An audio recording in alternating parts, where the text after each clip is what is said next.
Hello, my name is Rob Edwards, and this is Doctor Who Follow-Up Friday, the show where I take an element of this week's episode of Doctor Who and have a look at it across the history of the show.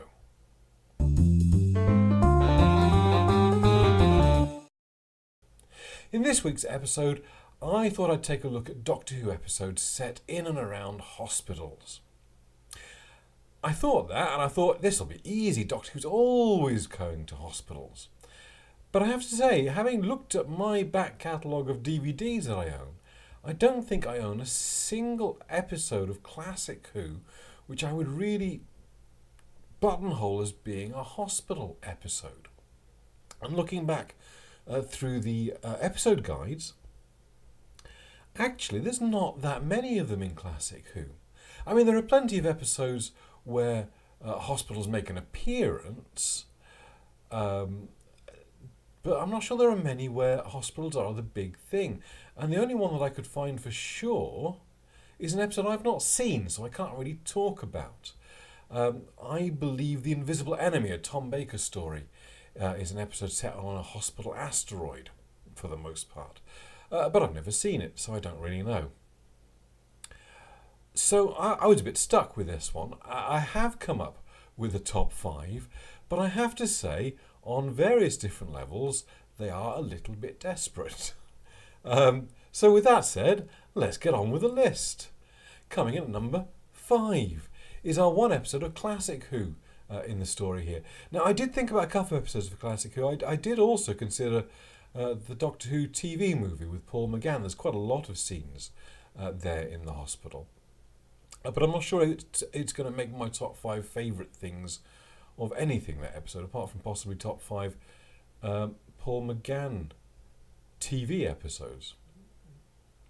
So the episode I've gone for here, it's a bit of a cheat, really, because the planet they visit here is not so much a hospital as it is, what it is a cryogenics facility where someone who is dreadfully ill to the point of death can get themselves frozen in the hope of being brought back to life once technology reaches the point where that's possible. And it's the planet Necros, in the episode The Revelation of the Daleks. It's a 6th Doctor episode, Colin Baker, one of his better ones, I think, with a mad radio DJ, Davros in charge of Daleks who are harvesting the dead, something which, of course, the new series revisits as well. And one of the cliffhangers involves the Doctor's own headstone collapsing over him to try and kill him in a sort of set of irony. It's a pretty dark episode with some pretty interesting ideas in it. But it's only vaguely a hospital episode, so that's why it's at the number 5 slot. The number 4 slot is perhaps the most obvious choice I could go for a Doctor Who episode set in a hospital. And that is New Earth, the David Tennant episode, in which there are cat nuns, the face of Bo, plague zombies, and zipping up and down cables in the lift shaft. There are really things that I really like about New Earth, and they are all of those elements.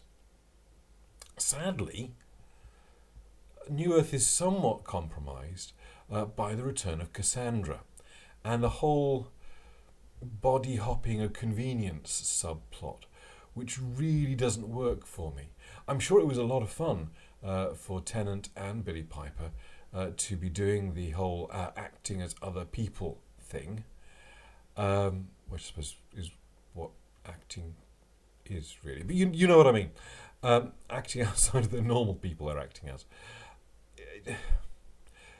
Just, it's a distraction, and it's not, super funny, and I'm not a fan. It does have the line which is called back to in several episodes of Doctor Who afterwards about the little shop, which is quite a good line. I quite enjoyed that. Having worked in a hospital and walked past the little shop every morning as I went into the office, Yeah, I do love a little shop. Which rather brings us nicely to number 3 on the list, which is where we get the first callback to the little shop.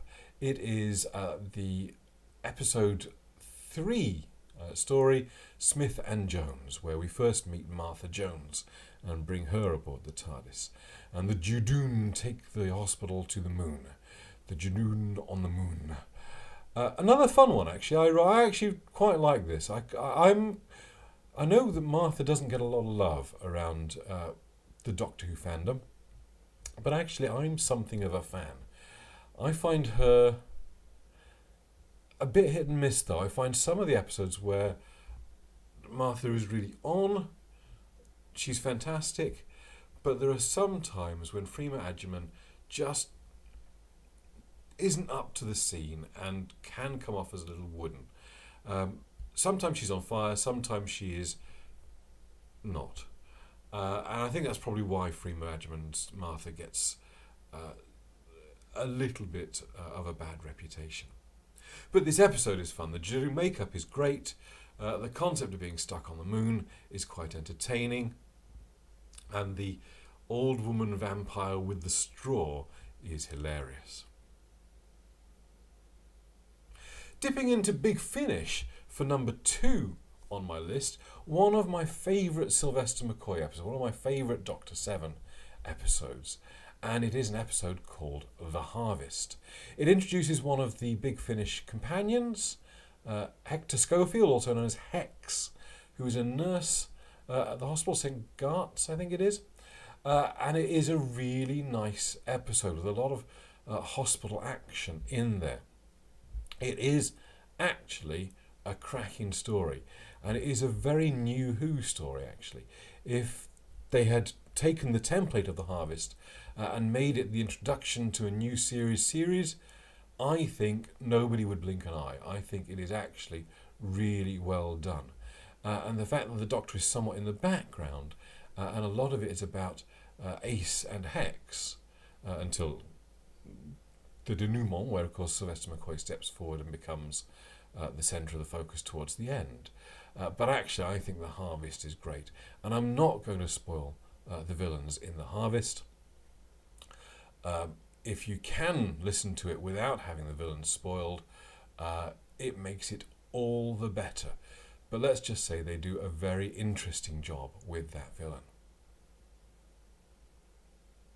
And number 1 on the list is World Enough and Time from Peter Capaldi and the Mondasian ship, which is escaping from Mondas, but caught against a black hole, and is different time dilations.